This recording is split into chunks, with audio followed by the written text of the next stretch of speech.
Hi friends, lunch బాక్స్లో చాలా సింపుల్గా మష్రూమ్ రైస్ చేద్దాం. దానికోసం ఒక బాండీ పెట్టుకొని తగినంత ఆయిల్ వేసుకొని మసాలా దినుసులు వేసుకొని అవి వేగాక దాంట్లో 4 ఉల్లిపాయలు పొడవుగా కట్ చేసుకున్నవి, పచ్చిమిరపకాయలు 4 వేసుకొని ఇది మగ్గిపోయే వరకు మగ్గించుకోవాలి. దీంట్లో త్వరగా మగ్గడానికి కాస్తంత ఉప్పు వేసుకొని తర్వాత కొద్దిగా కరివేపాకు వేసుకొని ఇది కూడా కాసేపు ఫ్రై చేసి తర్వాత ఒక దోరగా పండిన టమాటాలు 4 తీసుకొని కట్ చేసుకొని వేసుకొని అవి కూడా పూర్తిగా మగ్గిపోయే వరకు మగ్గించాలి. ఇవి మగ్గిన తర్వాత ఒక స్పూను అల్లం వెల్లుల్లి పేస్ట్ వేసుకొని ముందుగా కడిగి కట్ చేసి పెట్టుకున్న మష్రూమ్స్ ముక్కలు వేసుకోవాలి. ఇవి 1/2 kg తీసుకున్నాను.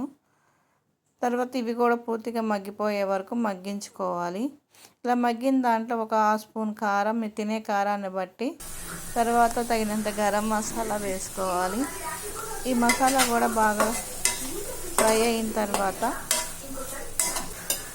ముందుగా పెట్టుకున్న బాస్మతి రైస్ ఒక 1/2 kg తీసుకున్నాను. అది వేసుకొని బాగా కలియబెట్టుకోవాలి. అంతే, ఎంతో టేస్టీగా ఉండి చాలా సింపుల్గా